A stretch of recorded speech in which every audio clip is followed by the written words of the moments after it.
Season 1 of Hot D was a wild ride, and at the center of it all was King Viserys.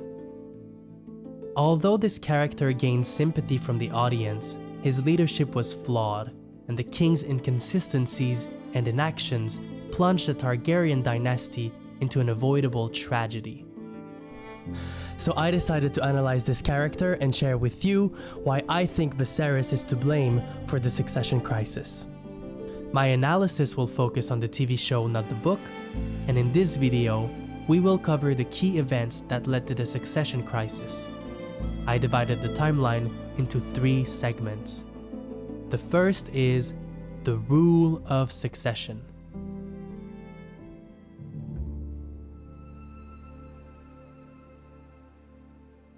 The prologue to episode 1 opens with the Great Council of 101 AC.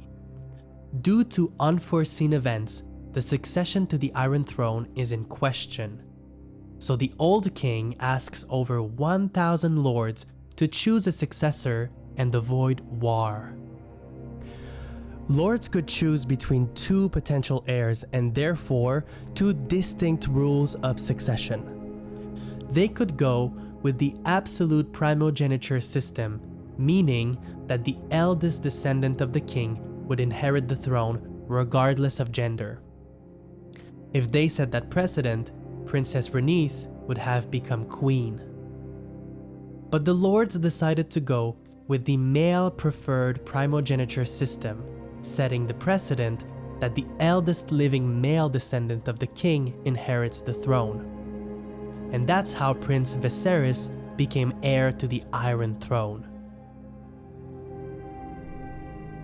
The Great Council's decision sets an institutional precedent and will have a ripple effect throughout this season. A few years later, Viserys is now king. He has one daughter named Rhaenyra, and his wife Aemma is pregnant with their second child. The king's intentions are clear. If the baby is a boy, he will be heir to the throne, according to the rules of succession decided by the Great Council. And the king makes this clear to everyone at court, including his small council. And Rhaenyra knows that she won't inherit the throne if it's a baby boy. So the rules of succession are clear and widely accepted by everyone at court, including the king's closest political advisors. When Aemma goes into labor and her situation deteriorates, the king is faced with a difficult dilemma: save his newborn or his wife. And Viserys decides to sacrifice Aemma to save the boy. This shows how important it is for Viserys to have a male heir, more important than saving his wife. Unfortunately, both Aemma and the boy die. So the king decides to secure his succession by naming Rhaenyra his heir. This is not in direct opposition to the rules of succession because the king has no male heir. In the real world, for example, Queen Elizabeth II succeeded her father because she had no brother. Thankfully, the British monarchy abolished the male-preferred primogeniture system in 2011, so the eldest inherits the throne regardless of gender. Back in Westeros, the lords swear an oath to Rhaenyra in an official ceremony, making her the uncontested heir to the Iron Throne. So episode 1 ends on a positive note, and Rhaenyra will face no challenge to her claim as long as the king does not have a male heir. If Viserys was savvy, he would not remarry and swiftly seek a spouse for Rhaenyra, for instance Laenor Velaryon, and advocate for them to have babies as quickly as possible. This strategy would have secured a clear line of succession, and Rhaenyra's claim would never be questioned under the current rules of succession. But Viserys had other plans. This brings us to our second segment, the making of a succession crisis. In the aftermath of the Queen's death, we see powerful houses like the Velaryons and the High Towers lobbying the newly single king. They all hope Viserys will marry their daughter and produce a male heir who would sit on the Iron Throne. This shows how everyone accepts the established rules of succession. Even Rhaenys, who was denied the throne by the Great Council, advocates for the king to marry her daughter Laena. The stakes are high, which explains why the Velaryons are furious when Viserys decides to marry Alicent Hightower. If you watched my previous video on Alicent, you understand the dynamics at play from her perspective. But it is difficult to justify the king's decision to remarry altogether, especially after he named Rhaenyra his heir. Marrying Alicent could lead to a succession crisis if she gets pregnant with a boy. The king should know this, but somehow he moves ahead anyway. And eventually, Alicent gives birth to a boy named Aegon. So the king now has a son. This creates a direct challenge to Rhaenyra's claim. When the king dies, the realm will be faced with two claims to the throne, a sort of echo from the past. Aegon's claim is backed by the same rules of succession that placed his father on the Iron Throne. In other words, Aegon is backed by institutional precedent. Rhaenyra's claim is backed by an oath taken prior to her father having a son. Therefore, her claim to the throne is equal to Princess Rhaenys' rejected claim. The old king was not directly responsible for the succession crisis, and when faced with the prospect of war, he acted and held a grand council to settle the matter. In contrast, Viserys is directly responsible for this entirely avoidable succession crisis, and unlike the old king, he will choose inaction. Which brings us to our third segment. War is coming.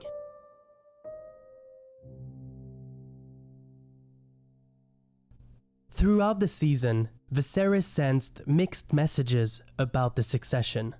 For instance, Viserys tells Alicent about his dreams and questions his decision to name Rhaenyra his heir because he now has a son with Alicent.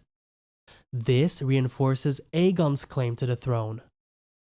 Later, Viserys will accuse and fire Odo for plotting to place Aegon on the throne. This reinforces Rhaenyra's claim to the throne. But Viserys will eventually forgive Odo and make him Hand of the King again. This reinforces Aegon's claim to the throne. This cycle goes on and on and on until the king dies. Another interesting component of the succession crisis is public sentiment. Throughout the first season, the High Towers appear more in tune with regular folks and show reverence for the greater good. I touch on the latter in my previous video.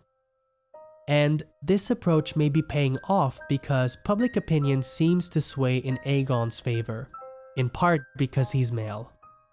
This is evidenced by comments heard by Rhaenyra and Daemon while they were out in King's Landing.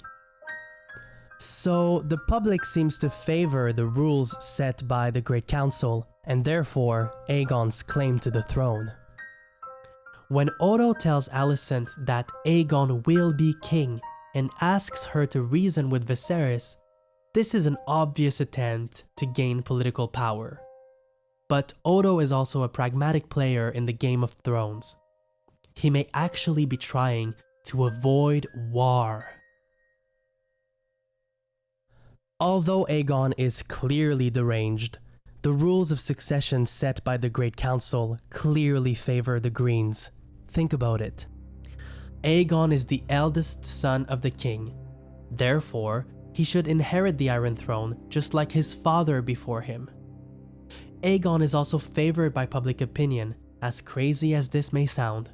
To govern a strong economy, you need the support of the people, not just dragons.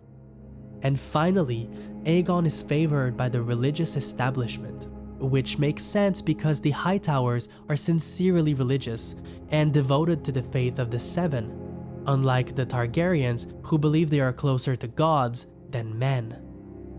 Viserys should recognize the danger of the political situation he created and address it. After all, he witnesses firsthand his family split into two clear factions, all because he precociously named his daughter heir before remarrying and having a son. Now, the whole realm is on the brink of war with foreseeable casualties. After all, both sides have weapons of mass destruction. Viserys is responsible for the succession crisis and the war that will follow. Consider this. His greatest mistake was to remarry and have a son after he already declared Rhaenyra his heir. This puts his whole family in danger by creating two distinct claims to the throne, one based on precedent and one based on principle. His second mistake was to ignore the rules of succession that made him king. The Great Council made Viserys king because he was the eldest male. So according to that precedent, Aegon should be king, not Rhaenyra. By denying Aegon's legitimate claim to the throne, Viserys threw the whole realm into war. Let me know what you think in the comments below. If you found this video entertaining, subscribe to my channel. It takes a lot of time to make these things, so good karma is always appreciated. I have another video about Alicent on the channel, so if you want to go and take a look at that, and I will be coming up with more content from House of the Dragon and more other videos. So hopefully I'll see you again on this channel. Bye.